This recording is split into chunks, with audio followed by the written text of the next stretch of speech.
오늘 말씀에 있어서 여러분이 이제 우리가 목적은 이제 부활하는 게 이제 목적이거든요.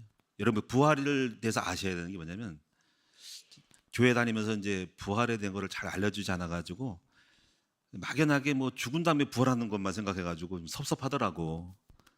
왜냐면 그렇게 생각했는데 내가 깨닫고 나니까 죽은 후의 부활은 그건 기본적인 패턴 메인이고 정말 중요한 게 살아서 이게 다시 활하는 거, 죽었다가 활하는 게 살아나는 것이 그게 부활이더라고요. 그리고 제가 이제 그 처음에는 뭐 이론적으로 들었지만 살면서 신앙생활 하면서 많은 게 부활했거든요. 살아났거든요. 그게 부활인 거죠.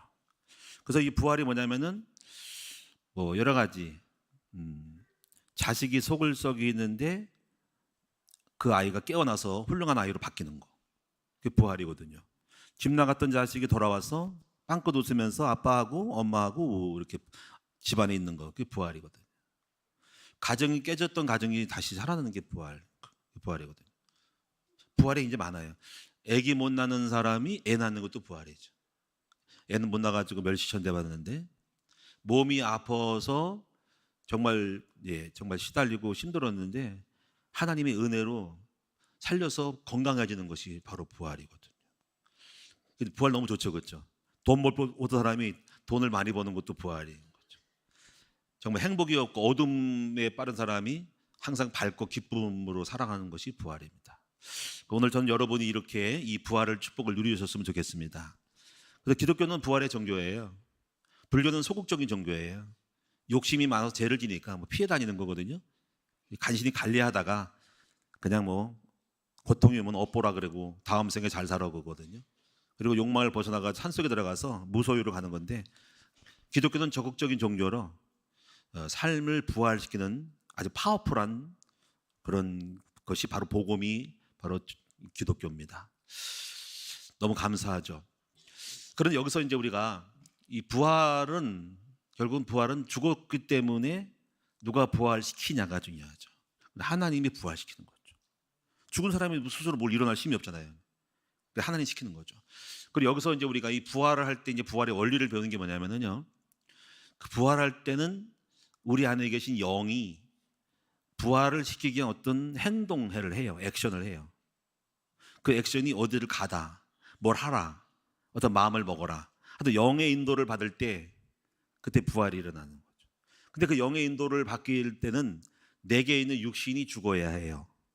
내 생각이 죽고 내 경험이 죽고 내 논리가 죽고 내가 열받은 게 죽고 내가 원망이 죽고 내게 있는 것이 죽고 영을 따라갈 때 그때 십자가 죽음이 경험되는 거예요. 나를 죽이고 영이 움직일 때 그 영을 따라 뭘 할 때 그때 하나님이 보시고 야 내가 기쁘다. 그래서 그때 부활시키는 놀라운 역사가 변화시키는 역사가 일어납니다.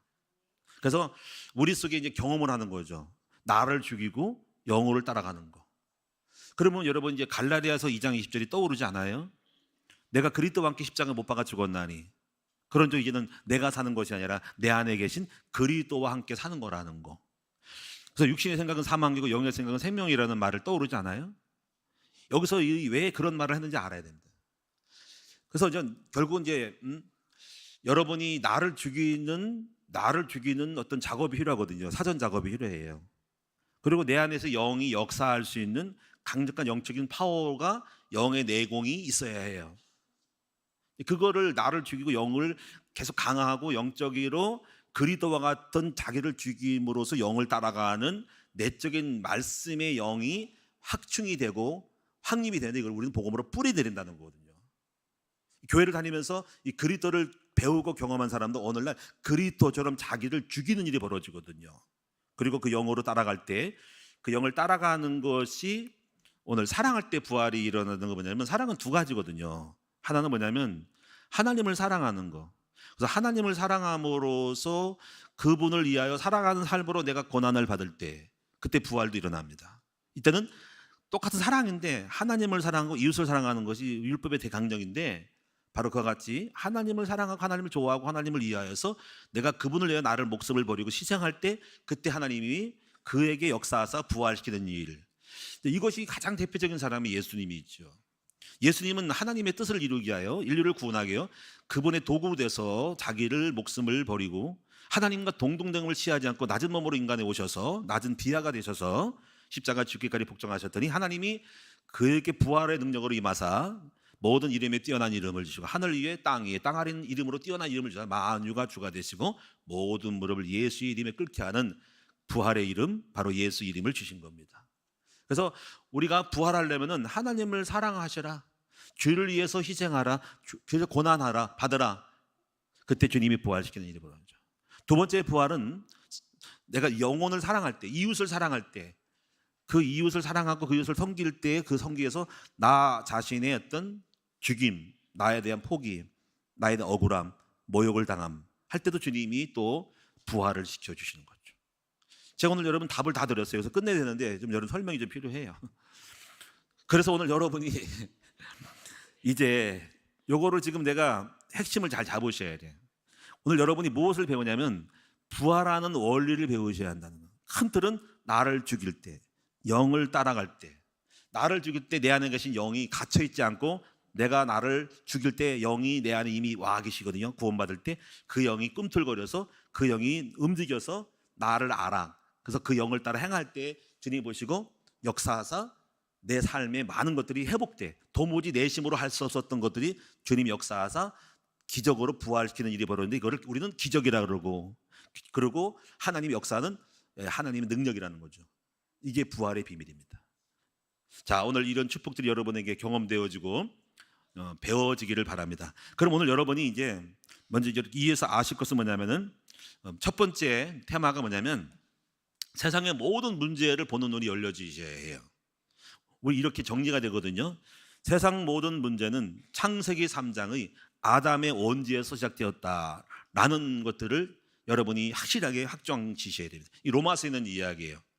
한 사람으로 말미암아 죄가 세상에 들어오고 죄로 말미암아 사망이 왔다 하는 거죠. 이걸 창세기 3장의 원죄성이라는 거죠. 그래서 로마서 5장 12절에 오늘 이 말씀도 여러분 주보에 기록되어 있어요. 첫 번째, 세상 모든 문제는 창세기 3장 아담의 원죄에서 시작되었다. 그래서 로마서 5장 12절 읽어드릴게요. 한 사람으로 말미암아 죄가 세상에 들어오고 죄로 말미암아 사망이 세상에 들어왔나니. 자, 이거 여러분 깨달으셔야 돼요. 이거 여러분이 깨달으시고 동의하고 인정하셔야 됩니다. 그렇게 이해되시죠? 자, 그럼 두 번째로 사단 마귀가 그래서 이 땅에는 사단 마귀가 주인이에요. 마귀가 왕노릇해서 세상을 주도하고 사람들의 그 영적인 그 말을 들었기 때문에 그 말을 따라갔기 때문에 그 마귀가 우리 아비가 돼가지고 그 자신놈들을 우리를 다 죽이는 거죠. 그래서 그 아비 짓을 하는 거야. 아비처럼 교만하고 아비처럼 망하고 그리고 우리를 같이 지옥으로 끌고 가는 것이 바로 우리 아비, 영적 아비인 마귀라는 거죠. 그래서 사람들은 이제 이래서 이제 해답이 없고 영적으로 이렇게 망하니까는 어떻게 살아보자 보려고 우상을 만들어 놓은 거죠. 수많은 우상을 통해서 뭔가 하나님을 찾고자 하는데 하나님은 우상이 아닌데 하나님을 찾기는 마음 영이 있어서 종교성이 있어서 찾긴 하는데 하나님을 모르고 엉뚱을 갖다가 우상으로 하나님을 알고 착각하는 것이 우상 생기는 거죠. 그리고 좀 더 논리적으로 발전시킨 것이 종교죠. 그래서 처음엔 샤머니즘적으로 했다가 그 샤머니즘적인 우상들이 좀 체계화해서 교리적으로 출발점을 만들어가지고 결과를 좀 교리적으로 정리한 것이 바로 종교라고 하는 겁니다. 그런데 이 우상과 종교를 섬기면 바로 거기서 더욱더 차라리 가만히 있으면 모르는데 꼬여지게 더 나쁜 어떤 교리에 빠져가지고 망하니까는 바로 거기서 잡히면서 어떤 더 매몰되어지고 침몰당하는 것이죠. 인간의 노력은 끊임이 없어요. 그래서 인간의 노력은 끊임없어 오래 좀 살아보고 잘 살아보려고 과학도 발전시키고 의학도 발전시키는 거죠. 그래서 과학은 발달했고 삶의 질은 높아진 것 같으나 더 과거보다 더 정신병이 많고 사람들은 더 악해지고 간악해지고 포악해지고 세상은 더 흑암의 역사가 더 많으니까 이 과학과 의학은 좀 좋은 것이긴 하나 영적인 문제인 악한 영을 해결할 수는 없다라는 결론에 이르게 되는 거죠. 그래서 결국 이제 우리가 지금 이 부분에서 이 땅에 이렇게 결론 내리는 건 뭐냐면 이 땅에 사는 인생들은 평생토록 수고하고 무거운 짐을 지고 살아가는 그런 슬픈 자아상, 슬픈 인생인 거를 알게 되는 거죠. 응? 그래서 이 탄식이 나오고 어찌할까? 수고하고 무거운 짐을 지는 자들아. 마태복음에도 보면 우리 예수님께서 보면은 지금 목자 없는 양같이 유리하고 방황하면서 귀신 들려 병 걸리고 죽어가는 가난한 슬픈 사람들이 엄청 많아서 이들에게 있어서 이들을 고치고 치료할 사람이 있는데 목자 없는 양같이 이리하니까 제자들을 불러 사람의 교회에서 이들을 인도해달라고 하는 기도를 하라고 하시는 말씀이죠. 그래서 결국은 세상은 아무리 둘러보아도 구원은 없고 길이 없고 해답이 없는 흑암의 세상임을 고백하게 되는 것입니다. 그래서 캄캄한 어둠 가운데서 하나님이 이제 한 줄기 빛을 비추셨죠. 바로 그 빛이 바로 예수 그리스도라는 빛으로 오신 것입니다. 물론 그 예수 그리스도는 구약이 이스라엘 백성을 통해서 미리 예언한 것이고요, 때가 차면서 이 땅에 오신 것이죠. 두 번째로 넘어갑니다. 두 번째로 그러면은 하나님께서 예수 그리스도를 이 땅에 보내셔서 구원하셨다라고 되는 건데요. 그럼 오늘 여러분이 이제 이 구속에 대한 이야기를 배우셔야 되는데, 첫 번째로 배울 것은 동정녀 마리아를 통해서 왜 태어나셨는가라는 이런 부분들이 여러분 속에 깨달아지고 확립이 돼야 합니다. 앞으로 복음을 깨닫고 그리스도의 구속의 원리를 깨달아야 되는데, 이것들을 성경에서 교회에서 배우는 거예요. 마리아를 동정녀를 통해서 태어난 게 왜 태어났을까 하는 거죠. 자, 일단은요, 우리 인간은 죄인이기 때문에 우리 인간으로서는 구원을 받을 만한 사람이 없죠. 왜냐면 우리는 다 손에 껌정을 묻었기 때문에 껌정 묻은 사람을 씻어준들 껌정에 더 붙이죠. 그래서 이 땅에 인간으로는 구원을 얻을 수 있는 인간이 없어. 그러면 인간이 아닌 죄가 없는 사람이 돼야 되거든요. 그 죄가 없는 인간은 없어. 근데 하나님이 죄가 없으시거든요. 하나님은 깨끗한 분이죠. 근데 하나님은 인간이 아니고 영이신 거예요. 그럼 여기서 우리가 이 죄를 해결한다고 하는 것은 죄값을 치르고 죽어야 되기 때문에 바로 육신에 피가 있어야 되거든요. 피는 생명이라는 말이야. 그래서 피를 흘려주고 우리가 죽을 것을 사망으로 우리가 죽을 것은 피로서 피를 흘려줘서 죄값을 치러야 되는데, 이 땅에는 그런 조건을 갖춘 사람이 없는 거야, 이 땅에. 그래서 하나님이 영이고 깨끗한 분은 조건이 되는데, 근데 육신은 아니기 때문에 영이 육이 되셔야 되는 거야. 그래서 근데 인간의 몸을 정상적으로 결혼해서 오면은 아담의 원죄가 죄성이 묻기 때문에 그런 사람은 또 더러워지 안 되기 때문에 인간으로는 오긴 와야 되는데, 그래서 아담의 혈육이 아닌 별도로 영으로 인간이 되셔야 돼요. 그래서 성령으로 마리아를 통해서 육신의 몸을 입고 오신 거예요. 육신의 몸을 입고 오신 것은 왜 그래요? 바로 그 여기에 육의 피가 있기 때문에 피 흘리기에 오신데, 그 피는 아담의 원죄가 죄가 없는 거룩한 피로서 오신 거죠. 그래서 동정녀 마리아를 통해 오셨다는 이야기가 되는 건데, 여기까지 와도 여러분이요, 이렇게 할 수 있는 사람이 없잖아. 하나님이신데 이 땅에 인간은 구원자가 없는 거지. 아무리 훌륭한 석가모니 훌륭한 공자명제 하더라도 없는 거고요. 그리고 또 죄가 있잖아요, 그렇죠? 없기 때문에 또 우리 인간을 위해서 죄값을 이제 치르고 죽을 사람도 없는 거지. 그래서 그 예수가 오셔서 동정녀로 죄가 없으신 분이 오셔서 그분은 인간의 우리 모든 죄값을 치르기 위해서 죽으려고 오신 거예요. 피 흘리고 오셔서 우리 허물과 죄를 담당하시고 오신 것이죠. 그래서 그분이 왜 오셨냐면 우리 죄값을 치르려고. 여기서 우리는 이 대속이라는 말은 대가를 지불하고 속하였다. 뭐를 지불하고 얻었다는 거죠. 돈을 주고 샀다는 거죠. 구속이라고도 하고, 뭘 대가를 지불해서 우리를 샀다는 것, 대신해서 죽었다는 거죠.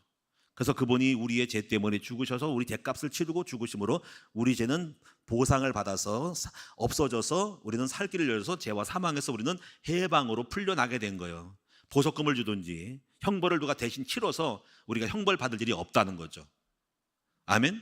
이걸 이렇게 만들어 놓으셨다는 거예요. 이렇게 예수님이 오셔서. 그럼 믿음이란 게 뭐냐면 그 사실을 내가 인정을 받아들일 때 나에게 매칭이 된다, 적용이 된다는 거예요. 그럼 안 믿어 그러면 할 수 없는 거고, 믿어 그러면 되는 거라는 거죠.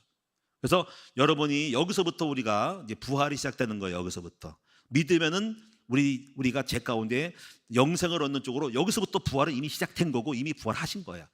죄와 사망에서 생명으로 이미 부활했고 마귀잔에서 하나님 자녀로 부활한 것이 이미 처음부터 경험한 건데요.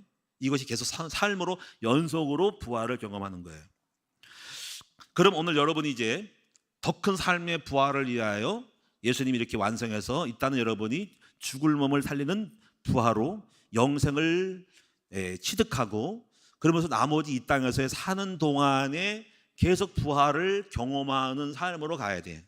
그래서 어떻게 하시냐면은 예수가 계셔서 예수가 죽음으로 따라 믿었지만은 예수가 가신다면은 우리를 부활시키기 위해서 성령님을 보내신 거예요. 그 성령님이 우리 속에 들어와서 우리를 다시 삶의 부활을 경험하기 위하여 그 영을 따라서 주님이 영이 움직일 때마다 영을 따라가면 되는 거거든요. 그럼 다시 삶이 우리 지금 아까 말했던 가난, 경제, 삶의 결혼, 가정 모든 것이 다시 살아나는 일이 일어나는데 그 성령의 인도를 받아야 하는 거예요.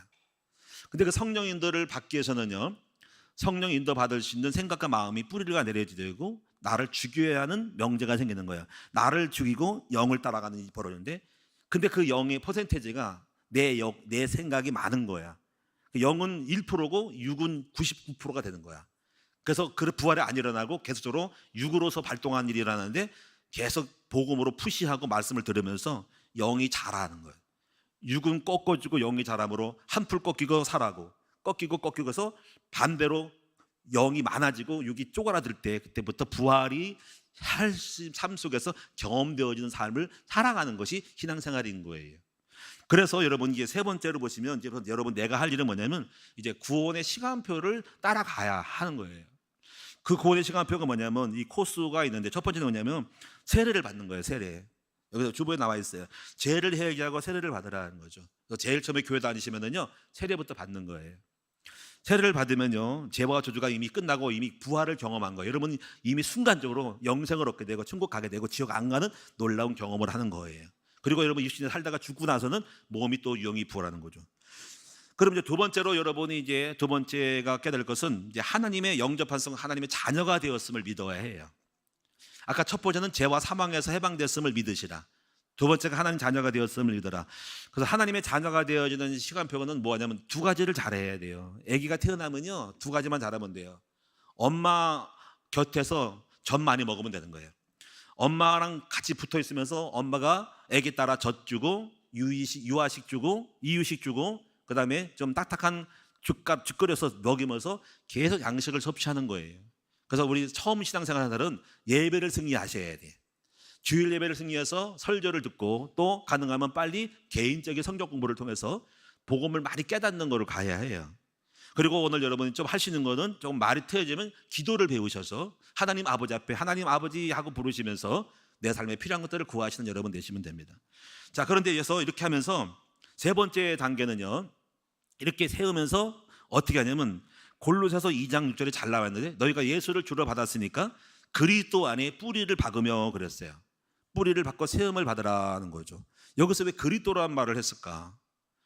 교회를 가면 그리스도를 강조하지 않고 엉뚱한 얘기하는 사람이 많아요. 윤리를 얘기하거나 뭐 정치를 얘기하면 그런 곳에 아무리 설교를 듣고 명설교를 듣고 좋은 예를 들어도 여러분이 그리스도의 뿌리가 안 내리는 거예요. 그래서 교회는 오직 예수 그리스도를 뿌리를 내려야 해요. 복음을 듣고 그리스도를 담고 그리스도를 온유를 담고 그리스도의 마음을 담고 그리스도처럼 살아보고 그리스도처럼 살아가야 돼요. 나중에 그래야 부활이라는 거예요. 그리스도가 없이 정치, 종교를 막 들으면요, 신앙생활 오래 해도 예수님처럼 안 되기 때문에 부활이 안 일어나는 거예요. 근데 그리스도를 정상으로 배운 사람들은요, 그리스도처럼 자기를 죽이고요, 낮아지고 겸손하는 거예요. 그래서 그리스도 아예 뿌리를 내리라는 말이 있죠. 뿌리가 안 내린 사람들은 죽어요. 항정에 죽어버린다고. 그래서 그리스도 안에 뿌리를 받고 세움을 받으라. 그러면 이제부터 네 번째가 뭐냐면요, 골로새 2장 7절에 이렇게 말했어요. 교훈을 받은 대로 믿음에 굳게 서서, 그러니까 그리스도를 깨닫고 계속 교훈을 받은 대로 믿음에 굳게 서서 감사함이 넘치게 해라는 거예요. 그래서 이 감사함이 넘치는 것은 이 그리스도를 배웠기 때문에 앞으로 모든 문제나 사건과 환경이 해석이 되는 거예요. 그리스도적으로 해석이 되는 거예요. 해석이 돼야 해요. 그리고 해석된 사람은 감사가 나와. 그 감사가 나온 사람들은 영적으로 복음으로 해석했기 때문에 당연히 나오는데 안 나오면 문제인 거야. 불평과 원망이 나오면 해석이 안 돼서 그러는 거야. 여러분이 그래서 이 복음이 해석되는 순간에 여러분이 감사함이 넘칠 때 그 감사는 넘치는 그 순간이 그때 부활이 그때부터 시작이 됩니다. 감사가 부활이다. 감사가 부활이다. 한번 따라합니다. 감사가 부활이다. 그래서 그럼 이 감사가 되기 위해서는 복음으로 해석이 돼야 해요. 근데 해석이 되려면 해석되는 메시지가 있어야 되는 거야. 근데 그것이 없으면 해석이 안 되고 감사가 안 나오니까 결국 그리스도가 없다는 거예요. 그래서 이런 사람들은 이제 그또 현장의 필드에서 문제를 만나요. 제가 자기가 실수하든지 그때부터 감사가 나오는 거예요. 그래서 순간적으로 그때 잘 안 되시지만 어느 날 좀 기도하면 나오거든요. 제가요, 제 생각이 많아가지고 그런 경험을 했는데 이게 잘 덜 준 거죠. 내심으로 목회하니까 역사 안 하니까 안 되는 거지. 목회를 제가 7년 동안 여기 오기 전에 7년 동안 목회했고 7번을 이사를 했다 그랬잖아요. 근데 주님이 역사하지 않았어요. 주님은 내가 죽지 않고 내심으로 하면은 주님이 팔짱 끼고 계십니다. 잘해봐, 너 잘해봐. 근데 오늘날 제가 이 팔짱을 주님 끼고 계시는데 내가 열정적이어가지고 열심히 하려고 했는데 안 되더라고. 근데 이렇게 독한 인간인데요, 오늘날 나를 포기하고 죽였어. 그래가지고 제가요, 하나님이 돈을 벌려고 하려고 7년 동안 목회하다가 안 되가 돈을 벌려고 이제 직장 생활 하려고 그러는데 그때 이제 하나님이 이렇게 대화를 하시더라고. 너 직장 생활하는 게 좋아? 아우, 제가 목회자로 그래도 개척교회도 어려운데 목회를 해야지. 내가 돈 벌러 가는 게 낯설고 내가 무슨 돈 버는 사람도 아니고 너무 싫은데 했더니, 그럼 뭐 하고 싶은데?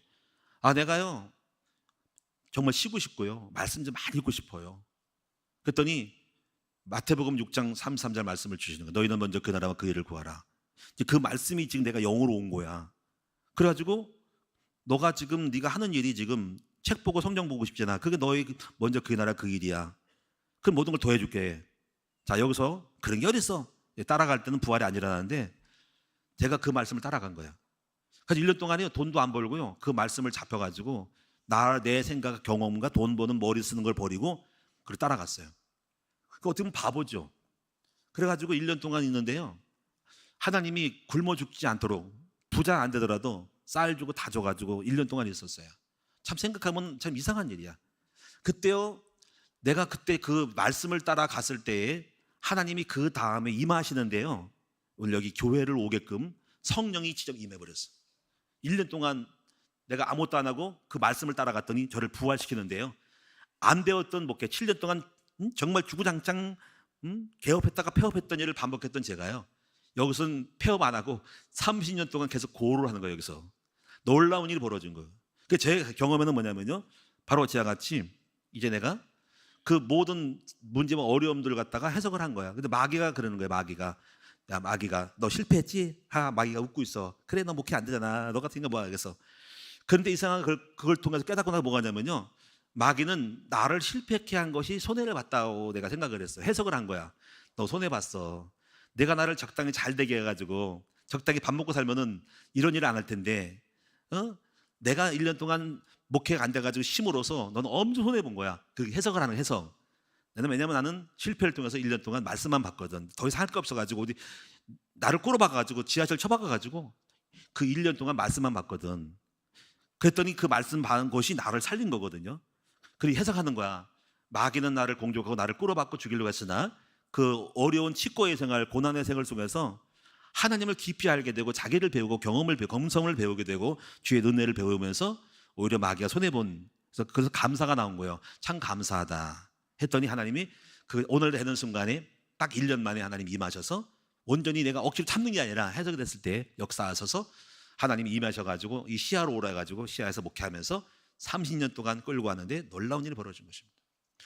제가 이렇게 좀 부족하지만은 이렇게 자기를 죽임으로써 해석을 통해서 감사가 됐을 때 부활이 일어나는 것을 그 이후에도 여기 와서 계속 경험을 합니다. 지금 그 얘기를 지금 해석할 시간이 없어요. 시간이 많이 가서. 그래서 여러분이 이제 정리를 하면은 이제 감사가 부활이다. 다니엘이 바벨론에서 사자굴 속에 들어가도 감사하며 하루에 3번 기도했다. 천사를 보내서 건져주셨다.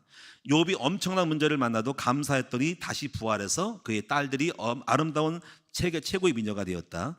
사도 바울도 감옥에 들어갈 때 감사함으로 찬송하고 기도했더니 옥문이 열리는 기적이 일어났다. 그래서 시편 50편에 보면은 감사로 제사를 드리면 나를 영화롭게 하나니 그 행위를 옳게 하는 자에게 더 큰 구원을 보인다고 말씀하셨어요. 자, 마지막 이제 결론으로 아까 말한 부분이 첫 번째가 감사가 부활을 일으키고 두 번째는요, 하나님을 사랑할 때 바로 부활이 일어난다. 하나님을 위하여 우리 한나가 아기를 못 낳았을 때 부활이 일어나는데 처음에 못 깨달았어요. 아기 낳으려고 열심히 노력하고 별 약도 먹고 애썼지만 안 됐잖아요.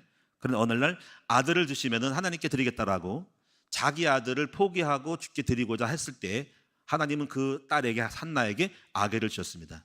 그래 드렸다고 할 때 그 아기가 뭐 엄마는 떠나겠습니까? 엄마가 왔다 갔다 하고 밥도 주고 와서 밥도 주고 도시락도 주고 놀러 오기도 하니까 거기서 어기죠. 그래서 이렇게 하나님을 위하여 자기를 희생하고 드리게 드렸더니 하나님의 역사 기뻐하셔서 아기를 주시는 것이 부활이다. 세 번째는 뭐냐면요, 우리가요 이웃을 사랑하여서 고난을 받고 자기를 죽이고 희생할 때 부활이 일어납니다. 예를 들어서 우리 김상현 사모가 이동진 목사가요, 옛날에 좀 야리꾸리하게 막 놀았어요. 게임도 하고요, 밤새 안 들어오고 죽일 놈 살릴 놈 와가지고 맨날 티덕거렸어요. 그래가지고 안 맥혀가지고 더 열받아가지고 뚜껑 열려가지고 이상하더라고. 그 오늘날 우리 사모가 전략을 바꿨어요. 깨달았어요.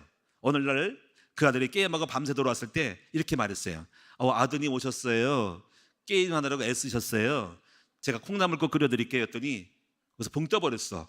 엄마가 싸울 준비를 하고 왔는데 엄마가 자기를 죽이고 헌신으로 가니까 어머니 왜 이러세요 하면서 깨닫고 나서 하나님이 그 아들을 변화시켜가지고 오늘 목사가 되었어. 그러니까 여러분이요, 거꾸로 가야 돼요. 그러니까 율법으로 가지 말고, 그때 얼마나 배리 꼴리겠어요, 그렇죠? 우리 사모가 그렇죠? 죽일 놈, 이 인간, 이상한 인간들, 어떻게 하고 싶은데 자기를 팍 죽이고 하나님이 사랑으로 영으로 그리스도의 영으로 근데 처음에 안 됐거든요. 그러니까 그리스도라는 걸 뿌리가 내려야지 오늘날 되는 날 나를 죽이고 영으로 뭔가 갔을 때 나의 배알이 꼴려도 죽이고 가고 나를 죽이고 낮추고 뭔가 영의 인도를 따라갈 때 그때 주님이 기뻐하셔서 놀라운 부활을 경험한다라는 겁니다. 자, 정리합니다. 부활은 감사할 때 일어난다. 둘째, 하나님을 위하여 희생할 때 예수님처럼 부활해놓고 한나처럼 부활해낸다. 그리고 이웃을 향하여 내가 그것을 살리게 하여 나를 죽이고 나를 희생할 때 주님이 기뻐서 부활을 시킨다. 그런 일이 부활의 축복입니다. 오늘 그런 축복이 부활이 여러분에게 일어나기를 축원합니다. 자, 이제